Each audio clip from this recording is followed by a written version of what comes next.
All right, let's jump right in. Welcome to today's Explainer, where we're unpacking one of the most fascinating, really character-driven origin stories tucked away inside the Mahabharata. We're talking about a tale of literal celestial beauty, intense devotion, and, well, a royal hunting trip that goes incredibly wrong. If you've ever found yourself wondering how these legendary ancient lineages actually get their names, you are absolutely in for a treat today. We're tracking down the origins of one very specific title, and honestly, the story behind it is nothing short of epic. So our whole mystery kicks off with this very specific question. Why should we be called Tapatyas? Now, Arjuna is the one asking this. As a son of Kunti, he totally gets being called a Kaunteya. That makes logical sense to him. But he keeps getting addressed by a Gandharva as Tapatya. And he's like, hold on, what exactly is the significance of this word? What does it actually mean? Where does it even come from? And this one simple question prompts the Gandharva to recount a story that he claims is famous across all three worlds. So let's look at exactly who's responsible for this mysterious title. Section 1. Tapati, the sun's daughter. Okay, our first suspect in this mythic mystery is a celestial maiden of just unmatched, radiant power. The sheer scale of her perfection is staggering. Tapati is the daughter of Vivaswat. That's Surya, the sun god himself, and she's the younger sister of Savitri. She's celebrated far and wide for her incredibly intense, ascetic penances.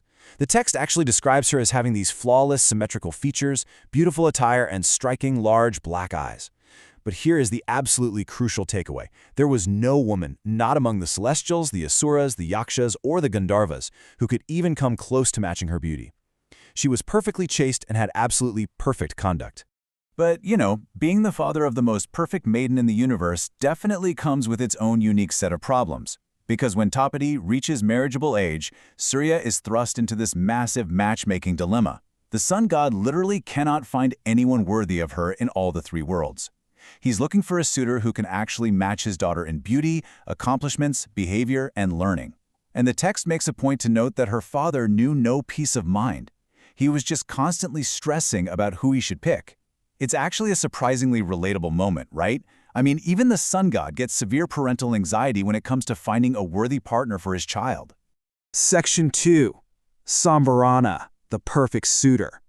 So we've met the celestial maiden, and now we meet the mighty mortal king, and this beautifully illustrates why Surya finally starts to feel a little bit of relief. Think about the balance here for a second.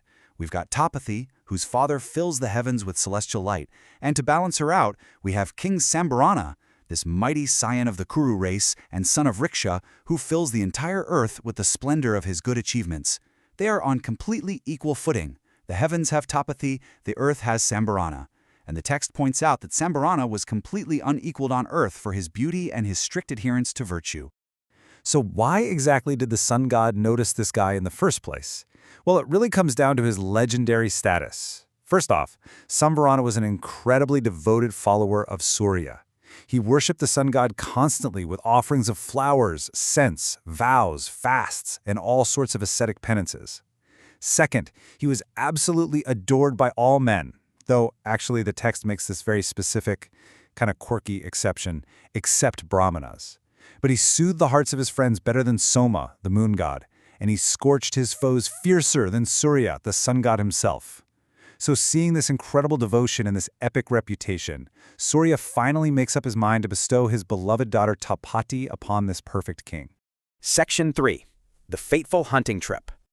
Now, of course, a divine arrangement made up in the heavens doesn't just neatly resolve itself down on Earth without a little bit of drama, right? Let's track exactly how this plays out.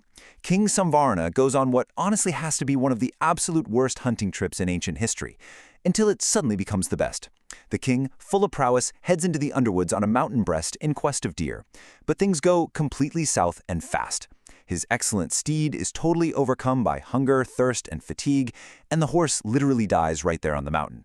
So Samvarana is forced to abandon his horse and wander the mountain on foot, entirely alone.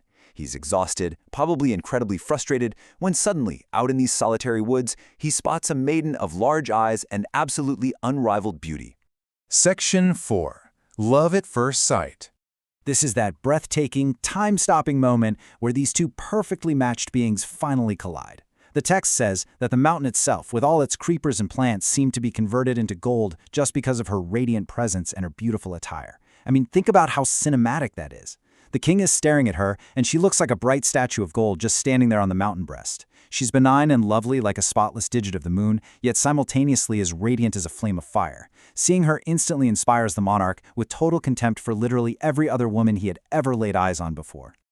Just listen to the king's internal monologue in this moment. He actually thinks to himself, the artificer of so much beauty had created it only after churning the whole world of gods, asuras, and human beings.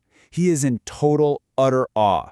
For a second, he literally believes she might be the goddess Sri herself, or maybe the actual embodiment of the sun's rays. His heart, his eyes, they're completely captivated. It's like they're bound by a cord. This great king, this grinder of hostile hosts, is completely deprived of his senses. He's just standing there, rooted to the spot, having entirely lost his peace of mind.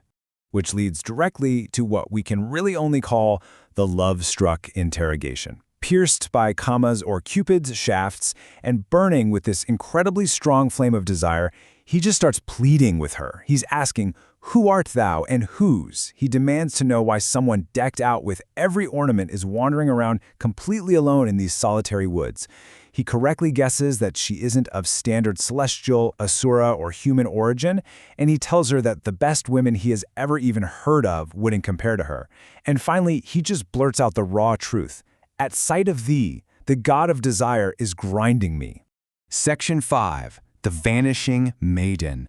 But, okay, all this sweeping romantic poetry, it's about to hit a massive brick wall, resulting in some serious emotional whiplash. Because despite all of King Samvarana's desperate, passionate questions, the maiden doesn't speak a single word to him. Not one. Instead, like lightning in the clouds, that large-eyed maiden quickly disappeared right in the very sight of the monarch. She just vanishes. Gone. Just like that. And King Samvarana is left totally devastated. He wanders through the whole forest like a madman, searching for this lotus-eyed girl. And when he fails to find her, this mighty king, who literally scorches his foes like the sun, just indulges in copious lamentations and stands motionless with grief. Which brings us to a massive cliffhanger. Will the heartbroken king ever actually find the sun's daughter again? I mean, we know they're destined to be together by Surya himself, right? And we know Arjuna is asking about the Tapatya title centuries later, which definitely implies a lineage was indeed forged. But how does Samvarana pull himself out of this totally motionless grief to finally win the hand of Tapati? Well, that incredible pursuit is a story all on its own. But for now, think about this. What would you do if your perfect destiny vanished before your very eyes like lightning in the clouds? Keep that in mind, and we'll catch you next time as we continue to explain the incredible depths of these ancient texts.